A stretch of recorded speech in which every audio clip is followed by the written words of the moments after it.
संपूर्ण देशामध्ये शेतकऱ्यांना न्याय मिळावा यासाठी देशातले शेतकरी पूर्ण दिल्लीच्या तख्तावर धडकले आहे। काल शेतकऱ्यांचा मोर्चा निघाल्यावर अश्रुधुराच्या कांड्या त्यांच्यावर पडल्या, त्यामुळे शेतकरी जखमी झाले आहेत। आपल्याबरोबर स्वाभिमानी शेतकरी संघटनेचे माजी खासदार राजू शेट्टी साहेब, काय सांगाल आंदोलनाचं एक प्रकारचं चिरडण्याचं केंद्र सरकार करावं नाही? या सरकारनं पहिल्यापासूनच शेतकरी विरोधी आपली प्रतिमा तयार केलेली आहे।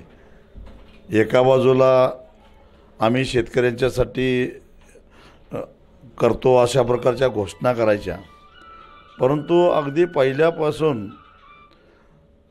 पहिल्यांदा 14ला त्यांनी सांगितलं की स्वामीनाथन यांच्या सूत्राप्रमाणे उत्पादन खर्चाच्या 1.5 हमीभाव दिला नाही। उलट सुप्रीम कोर्टामध्ये सांगितलं की अशा प्रकारचा हमीभाव देणं शक्य नाही तर मग का आश्वासन दिलं? नंतर म्हणाले की 2022 पर्यंत शेतकऱ्यांचं उत्पन्न दुप्पट करू। 2022 जाऊन 2 वर्ष झाली, उत्पन्न तर दुप्पट झालं नाहीच, पण शेतकऱ्यांचं कर्ज दुप्पट झालं। आणि याला केवळ सरकारचं धोरण कारणीभूत आहे। जेव्हा चांगला भाव मिळतो त्यावेळी निर्यात बंदी लावायची किंवा बाजारपेठेमध्ये हस्तक्षेप करायचा, निर्यात शुल्क वाढवायचं, आणि जेव्हा भाव मिळत नाही त्यावेळी शेतकऱ्याला वाऱ्यावर सोडायचं, बाहेरच्या देशातून शेतीमाल आयात करण्यासाठी प्रोत्साहन द्यायचं, आयात शुल्क कमी करायचं, अनेक सवलती द्यायच्या आणि शेतीमालाचे भाव पाडायचा हाच उद्योग गेल्या 9 वर्षामध्ये या सरकारनं केलेला आहे। आणि म्हणून आम्ही काय मागतोय? जर कामगारांना किमान वेतन कायदा असेल, असंघटित मजुरांना किमान वेतन कायदा असेल, तर मग शेतकऱ्यांना किमान हमीभाव कायदा का नसावा? आणि तोच आम्ही मागतोय। आणि तो मागत असताना कुठंतरी आम्ही परदेशातून आल्यासारखं, परकीय आक्रमक असल्यासारखं, जर तुम्ही त्याच्यावर अश्रुधुराच्या नळकांड्या फोडत असाल, रस्त्यात पाणी सोडत असाल, लोखंडी खिळे मारत असाल, तर एक लक्षात ठेवा, ही बाजारबुणग्यांची फौज नाही, ही शेतकऱ्यांची फौज आहे। आणि एकदा शेतकऱ्यांची फौज ही बळीराजाची फौज घुसली तर आर पार केल्याशिवाय ते मागं फिरत नाही, एवढं सरकारनं ध्यानात ठेवावं। काल अश्रुधुराच्या नळकांड्या फोडल्यात, पाणी मारले, त्यामुळे बरेचसे शेतकरी जखमी झालेत, त्याबद्दल काय सांगाल? या सरकारनं याआधीसुद्धा शेतकऱ्यांच्यावर 3 कायदे लादण्याचा प्रयत्न केला, पण 72 शेतकऱ्यांनी 700 शेतकऱ्यांचा बळी देऊन हौतात्म्य पत्करून ते कायदे मागे घ्यायला सरकारला भाग पाडलेला आहे। आत्ताही अश्रुधुराच्या नळकांड्या फोडा, रणगाडे घाला, नाहीतर अजून काय करा, शेतकरी मागं हटणार नाही।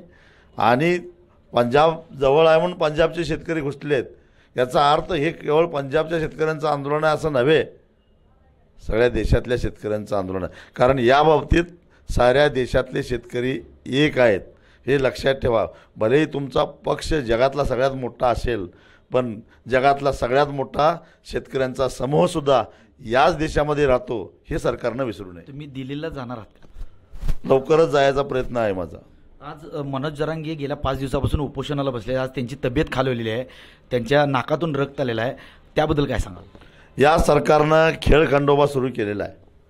आश्वासन द्यायचं आणि ते आश्वासन पाळायचं नाही, खोटं आश्वासन द्यायचं। आणि म्हणूनच आज मनोज जरांगेसारख्या एका प्रामाणिक ध्येयवान माणसाचा जीव आज धोक्यात आलेला आहे। पण त्यांचा जीव धोक्यात आला तर महाराष्ट्र गप्प बसणार नाही, मराठी माणूस गप्प बसणार नाही, याचं भान सरकारनं ठेवावं।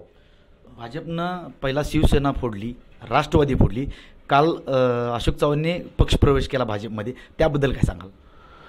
नाही, एक आता राष्ट्रपतींचा सहीनं वटहुकूम काढला तर हरकत नाही की सगळे पक्ष बरखास्त करून भारतीय जनता पक्षामध्ये विलीन केलेलं आहे।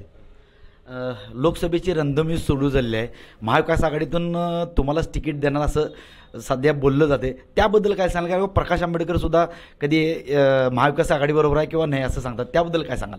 गेल्या 2 वर्षापासून मी सातत्यानं भूमिका मांडतोय की सध्याचं जे काय राजकारण खालच्या टोकाला गेलेलं आहे, ज्याच्यामध्ये शेतकऱ्यांच्या प्रश्नाला जागा नाही, विद्यार्थ्यांच्या प्रश्नाला जागा नाही, सामान्य माणसाच्या प्रश्नाला जागा नाही, महागाईच्या विरोधात कुणी बोलत नाही, एकमेकावर आरोप प्रत्यारोप कमरेखालचे वार करणं, चिखलफेक करणं ह्यातच सगळे मशगूल आहेत. त्यामुळे या सगळ्यांच्यापासून अलिप्त मी स्वतंत्रपणाने निवडणूक लढवण्याचा निर्णय घेतलेला आहे आणि हा निर्णय आम्ही सगळ्यांनी बसून घेतलेला आहे, मतदारांनी बसून घेतलेला आहे. मतदारांनी मला तसं सांगितलं तसा मी त्याची अंमलबजावणी करतो आहे. त्यामुळे पुन्हा पुन्हा किती वेळा मला आता खुलासा करायला लावता आहे. आमदार प्रकाश आवाडे काल एका सभेमध्ये एक व्हिडिओ व्हायरल झाला आहे की खासदार बदलला पाहिजे, खासदार कधी कामं करणे, त्याबद्दल काय सांगाल?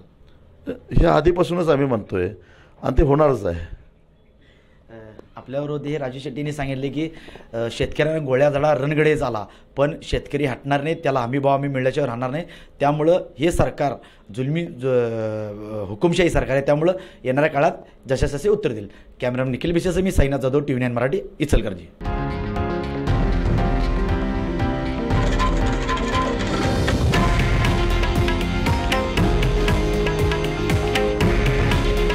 हे आहे देशातील नंबर 1 न्यूज नेटवर्क आणि आपण पाहत आहात TV9 मराठी.